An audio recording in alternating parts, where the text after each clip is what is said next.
જય દ્વારકાધીશ, જય દ્વારકાધીશ. સૌ ભક્તજનોને પ્રણામ. વેદ વિજ્ઞાન અને શાસ્ત્રોક્ત ચર્ચા એ અંતર્ગત આપણે જે એક ધારા પ્રવાહને, એક પરંપરાને શરૂ કરી છે, એ અંતર્ગત આજે ચર્ચા કરવા જઈ રહ્યા છીએ આપણે મૂર્તિ પૂજા અને મંદિરોની. આમ જોવા જઈએ તો પ્રવર્તમાન સમયની અંદર ઘણી બધી ચર્ચાઓ થાય છે કે મંદિરોની શું જરૂર છે. એ જગ્યા ઉપર હોસ્પિટલો હોવી જોઈએ, શાળાઓ હોવી જોઈએ. બિલકુલ સત્ય છે, હોવી જોઈએ. શાળા પણ અનિવાર્ય છે, હોસ્પિટલ પણ એક સમાજ સેવાનું ઉત્તમ કાર્ય છે. પણ સનાતની પરંપરા પ્રમાણે મંદિરનો વિરોધ ન હોવો જોઈએ. મંદિર કે મૂર્તિ પૂજા એ શા માટે? ઘણા લોકો રાતોરાત તત્વજ્ઞાની બની જાય છે ને પછી ચર્ચા કરે છે કે રામચરિતમાનસમાં સ્વયં તુલસીદાસજી મહાત્મા લખે છે, હરિવ્યાપક સર્વત્ર સમાના. ઈશ્વર તો કણે કણની અંદર છે, તો પછી મંદિરમાં જ કે મૂર્તિમાં જ ભગવાન હોય તો બીજે ક્યાંય નથી. પરંતુ જો એમની ચર્ચા કરીએ તો હરિવ્યાપક સર્વત્ર સમાના એ અર્ધી ચોપાઈ છે. એમને પૂર્ણ ચોપાઈ ક્યારેક સમજાવો. પ્રેમ તે પ્રગટ હોઈ નહીં જાણે. આ પ્રોસેસ છે, એ પ્રોસેસને ફોલો કરવી જોઈએ. પ્રેમ તે પ્રગટ હોઈ મેં જાના. પરમાત્માની અંદર જ્યારે પ્રેમ પ્રગટ થાય છે ત્યારે હરિવ્યાપક સર્વત્ર સમાન છે. અને પ્રોસેસ અનિવાર્ય છે. મારા તમારા આપણા સૌના વાહનની અંદર ટાયરમાંથી કે ટ્યુબમાંથી હવા નીકળી જાય છે ત્યારે હવા તો આસપાસ ચોપાસ બધી જગ્યા ઉપર છે જ. એ ટાયરને સુદર્શન ચક્રની જેમ ફેરવવાથી એમાં હવા નથી પુરાઈ જતી. એને માટે આપણે વલ્કેનાઇઝિંગ ઉપર જવું પડે છે. એ પંચર રિપેર કરનાર કોઈ દુકાનદાર છે, એમની પાસે જવું પડે છે. એ હવા પૂરવી એ પ્રોસેસ છે. એ જ રીતે મૂર્તિ અને મંદિરો એ આધ્યાત્મ જગતમાં ઈશ્વર સુધી પહોંચવા માટેના એક અધિષ્ઠાન છે. એ અધિષ્ઠાનની જરૂર પડે. હા, સાધકની એ કક્ષા બની જાય છે પછી એ મૂર્તિની પણ જરૂર નથી, એ મંદિરની પણ જરૂર નથી. પરંતુ રાતોરાત સ્વામી દયાનંદ સરસ્વતી બની નથી જવાનું. અધિષ્ઠાન તો જોઈએ. કોઈ પણ વસ્તુને સમજવા માટે અધિષ્ઠાનની ખૂબ જરૂર છે. જેમ કે પ્રાથમિક શાળામાં જ્યારે કોઈ બાળકને બેસાડવામાં આવે છે ત્યારે એમને ક કલમનો ક કબૂતરનો ક એ જ શીખવવામાં આવે છે. પણ ક કલમનો જ, કલમ સિવાય બીજી કંઈ ક નથી વપરાતો, કબૂતર સિવાય બીજી કંઈ ક નથી વપરાતો. પણ શીખવવા માટે પ્રારંભિક તબક્કે એ ફોર એપલ જ શીખવવું પડે. હા, એવી એક સ્થિતિ બની જશે ત્યારે વિદ્યાર્થી સ્વયં સમજી જશે કે એ does not belongs to apple only. એથી ઘણું બધું બની શકે છે, પણ શરૂઆત ત્યાંથી જ કરવી પડે. મારી, તમારી, આપણી સૌની આધ્યાત્મિક યાત્રા છે એ મંદિર અને મૂર્તિથી જ શરૂ થઈ શકે. અને આપણા દેવાલયો છે, શિવાલય છે, એ અષ્ટાંગ યોગ સ્વરૂપ જ છે. જુઓ, સમજવામાં અષ્ટાંગ યોગ આપણને બહુ અઘરો લાગે છે કે યમ ને નિયમ ને આસન ને પ્રાણાયામ, પ્રત્યાહાર, ધારણા, ધ્યાન, સમાધિ, આજે 8 પ્રક્રિયાઓમાંથી પસાર થવું. પણ ખૂબ ઓછા લોકો જાણે છે કે આપણા ડાયા વડીલોએ, શાણા વડીલોએ, એ બધા વિદ્વાન હતા. એ લોકોએ મંદિરોની સ્થાપના કરી છે. આપણું શિવાલય એ અષ્ટાંગ યોગ જ છે. જુઓ, શિવાલયની અંદર જઈએ છીએ ત્યારે 5 પગથિયા હોય છે. યમ અને નિયમના 5 પગથિયા છે.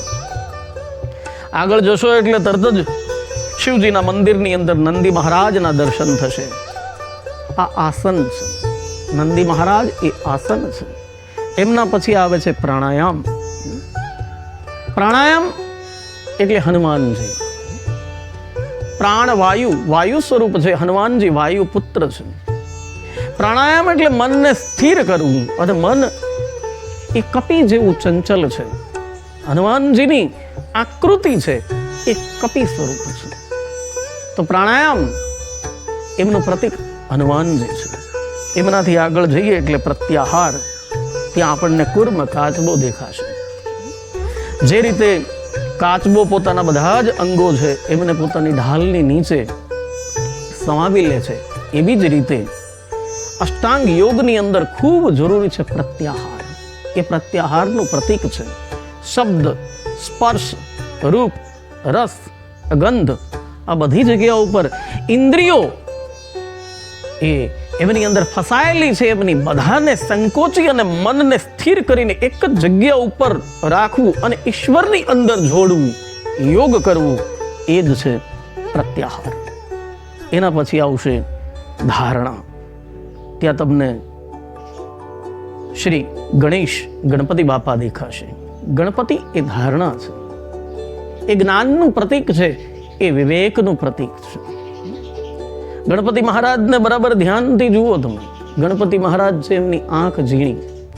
જ્ઞાની વ્યક્તિ હોય ને એમનું દર્શન હંમેશા સૂક્ષ્મ હોય છે. સૂક્ષ્મ દર્શન છે એટલે આંખ ઝીણી છે. આમ કોઈ પણ જગ્યા ઉપર તમારે સોય પરોવવાની હોય ને ત્યારે આંખને ઝીણી જ કરવી પડે છે. એક સૂક્ષ્મ દર્શન છે, જ્ઞાની વ્યક્તિ છે. ગણપતિ મહારાજ છે, એમનું નાક મોટું છે. નાક મોટુંનો અર્થ જ્ઞાની વ્યક્તિ હોય છે, વિવેકી વ્યક્તિ હોય છે, આબરૂદાર હોય છે. આબરૂ, ઇજ્જત, એમને માટે નાકનો સવાલ આપણે કહીએ છીએ. ગણપતિ મહારાજનું નાક બહુ મોટું છે.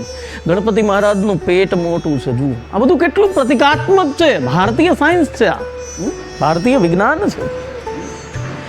મોટું પેટનો અર્થ છે મોટા પેટ વાળો. જાણે છે ઘણું બધું પણ કહેશે કોઈને નહીં. કમસે કમ સાદી ભાષામાં કહીએ તો એ બધાની માહિતી પોતાની પાસે રાખે છે પણ અહીંથી અહીં નથી કરતા. એમનું નામ મોટા પેટ વાળો વ્યક્તિ કહેવાય. બધું જ સહન કરે છે. ગણપતિ મહારાજના કાન મોટા જુઓ.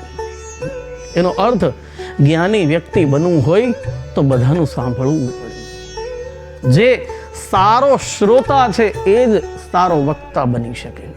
તો બધેથી બધું જ જ્ઞાન પ્રાપ્ત કરે છે. એટલે ગણપતિ મહારાજના કાન એ મોટા છે. એનાથી આગળ વધો. ગણપતિ મહારાજ છે, એમનું વાહન જુઓ, ઉંદર. ઉંદરનો અર્થ થાય છે ઉદ્યમ. ઉદ્યમ, સતત પ્રવૃત્ત રહે છે ઉંદર. બહુ પ્રતિકાત્મક છે. એકદમ સ્થિર અવસ્થામાં બેઠેલા કોઈ ઉંદરનો ફોટો તમે લાવો, નહીં મળે તમને. એનો અર્થ છે સતત પ્રવૃત્ત રહે છે. જ્ઞાની વ્યક્તિએ સતત પ્રવૃત્ત રહેવું પડે. અને એ જ્ઞાની વ્યક્તિ જ્યારે સતત પ્રવૃત્ત રહે છે ત્યારે સિદ્ધિ અને બુદ્ધિ, એ ગણપતિના પત્ની છે, એ સિદ્ધિ બુદ્ધિને ભરે છે. સિદ્ધિ અને બુદ્ધિ પ્રાપ્ત થાય છે જ્યારે એ જ્ઞાનને આપણે પ્રેક્ટિસમાં લાવીએ છીએ. નહીંતર છોકરો MBBS હોય, ડિગ્રી પ્રાપ્ત કરી, પણ એ ક્યારેય હોસ્પિટલમાં જાય જ નહીં, પ્રેક્ટિસ જ ન કરે, તો એન્જિનિયર હોય પણ એ કાર્ય જ નહીં કરે, તો એનો કોઈ અર્થ નથી. ઉદ્યમ એ ખૂબ જરૂરી છે. અને તો સિદ્ધિ અને બુદ્ધિ એ એમને પ્રાપ્ત થાય છે. રિદ્ધિ અને સિદ્ધિ પ્રાપ્ત થાય છે. એના પછી આગળ જશો એટલે આવશે ધ્યાન. એ ધ્યાન છે, એ શિવા છે, પાર્વતીજી છે. મહાદેવના મંદિરની અંદર પાછળ આપણને ભવાનીના દર્શન થાય છે. એ ધ્યાન છે. અને ત્યાર પછી બરાબર શિવાલયના મધ્યની અંદર કેન્દ્રમાં જોવા મળશે એ ભગવાન ભોલે બાબા, શશિશેખર, ભગવાન શિવ, અજન્મા, અવિનાશી, આશુતોષ, નિરંજન, નિરાકાર, ચંદ્રમૌલી. એ મહાદેવ એ છે સમાધિ, એ અંતિમ અવસ્થા છે. અને we have to attend this stage. Ashtanga યોગમાં આપણે ત્યાં સુધી પહોંચવાનું છે. જીવની શિવ સુધીની યાત્રા એટલે અષ્ટાંગ યોગ. અને એ જ અષ્ટાંગ યોગ આપણા મહાપુરુષો છે, એમણે મંદિરના માધ્યમથી મને અને આપને સૌને સમર્પિત કર્યા છે. તો મંદિરનો અનાદર ન કરીએ, મૂર્તિ પૂજાનો અનાદર ન કરીએ. મૂર્તિ અધિષ્ઠાન છે. હા, ઈશ્વરમાં એકાકાર થઈ જઈએ પછી મૂર્તિની જરૂર નથી. એટલે દયાનંદ સરસ્વતી મહારાજ જે કહેતા હતા એ બરાબર છે કે મૂર્તિ પૂજાનો વિરોધ, પણ એમની એક એટલી ઊંચાઈ હતી એટલે એ કરી શકે. મારું તમારું ગજુ નથી. તો આપણે મંદિરે નિત્ય જતા રહીએ. આપણા શાશ્વત સિદ્ધાંતો છે, પરંપરાઓ છે, એમને જાળવી રાખીએ. એ જ અભ્યર્થના સાથે આજની ચર્ચા છે એમને વિરામ આપીએ. આપ સૌને જ્યાંથી જય શ્રી કૃષ્ણ, જય દ્વારકાધીશ. આવી જ બ્રહ્મચર્ય અને શાસ્ત્રોક્ત ચર્ચા માટે આપણે મળતા રહીશું. ત્યાં સુધી બધાને જાજાથી જય શ્રી કૃષ્ણ.